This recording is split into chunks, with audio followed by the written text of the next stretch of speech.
In several previous videos, I have shared with you the 5 causes of human suffering. In Sanskrit, called the 5 Kleshas. And these are, once again, as follows: not knowing the difference between illusion and reality, grasping and clinging, sensations, images, feelings, and thoughts which are ephemeral, transient, and ungraspable. Number 3, recoiling from the same sensations, images, feelings, and thoughts which are ungraspable. 4th, identifying with your selfie instead of yourself, your egoic self. And finally, the fear of death. Today, I just want to address the last one, the fear of death, but they're all actually really connected, inseparable, or shall we say in today's language, entangled.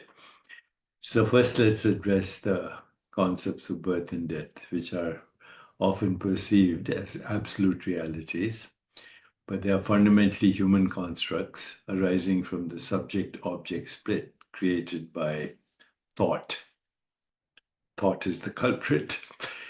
This split establishes a dualistic framework where the self is seen as separate from the world, leading to the perception of time as a linear progression marked by beginnings and endings. In previous posts, I've also addressed the idea of block universe and slices of time.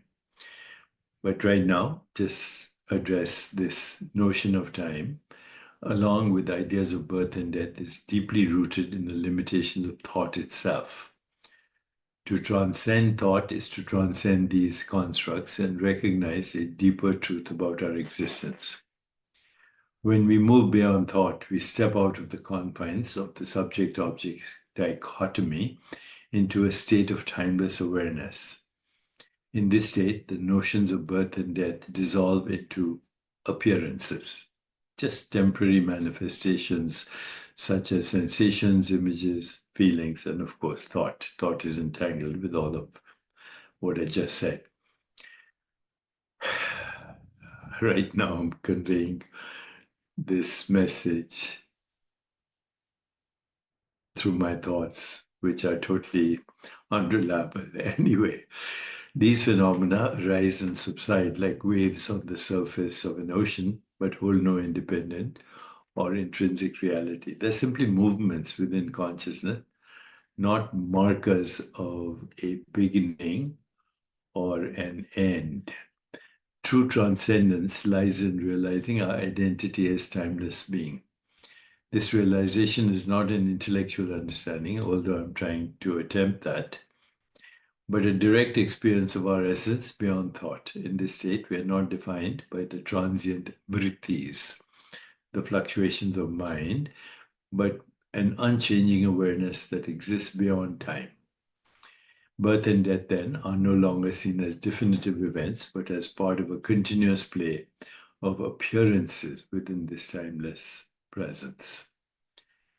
In other words, transcending thought allows us to see through the illusion of time and duality. It reveals that what we truly are is not bound by beginnings or endings, but is instead the eternal ground in which all experiences arise and subside. Birth and death lose their grip as ultimate realities and are recognized instead as fleeting expressions within the infinite field of being. In other words, the concepts of birth and death, while appearing self-evident in everyday life, are ultimately rooted in a fundamental misunderstanding of our true nature.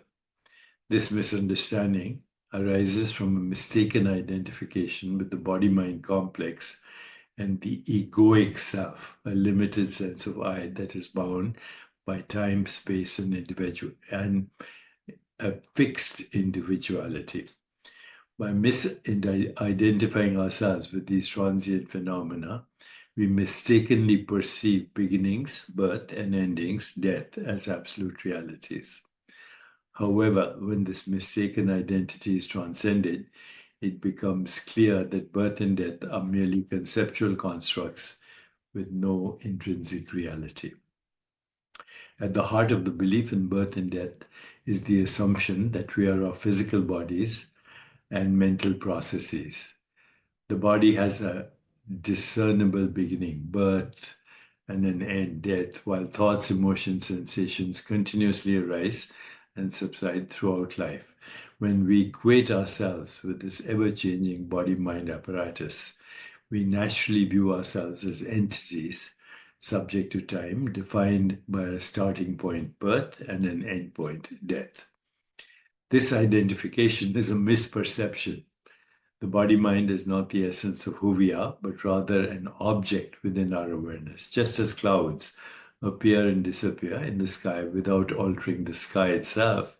The body-mind are temporary phenomena arising within the field of consciousness.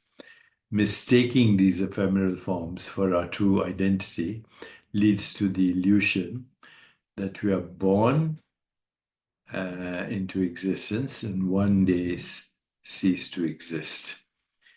So, what is the role of thought?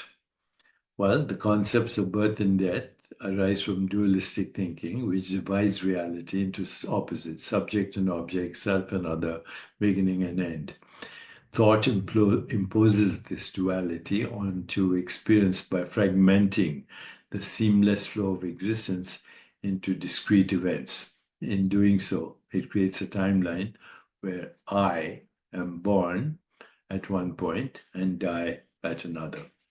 However, this timeline is a mental construct rather than an inherent feature of reality. Time itself is a product of thought, an abstraction superimposed onto the eternal present moment, or what we call timeless now. When thought is transcended or even quieted, what remains is pure awareness, a timeless presence in which all experiences unfold, but which itself is not bound by time. So, from this perspective, birth and death are seen as mental labels applied to changes in form rather than actual beginnings or endings. When we inquire deeply into our true nature, we find we are not the body or mind, but the awareness in which they arise. This awareness is not born when the body is born, nor does it die when the body ceases to function. It exists prior to thought, beyond time, and independent of form. It is the unchanging, formless, and ever-present, timeless being that cannot be confined by concepts like birth and death. The recognition of this timeless nature reveals that birth and death are appearances within awareness rather than realities affecting awareness itself. What we truly are, the witnessing presence, remains untouched by these transient phenomena. Birth and death pertain only to forms within experience. They do not apply to the formless essence that experiences them. So, when we cease to identify with the body-mind and recognize our true nature as timeless awareness, the fear of death dissolves along with the attachment to birth as a beginning. We realize that what comes into existence, the body, was never truly our true self. Just as what we cease to exist, which is the body, does not mark an end to our being.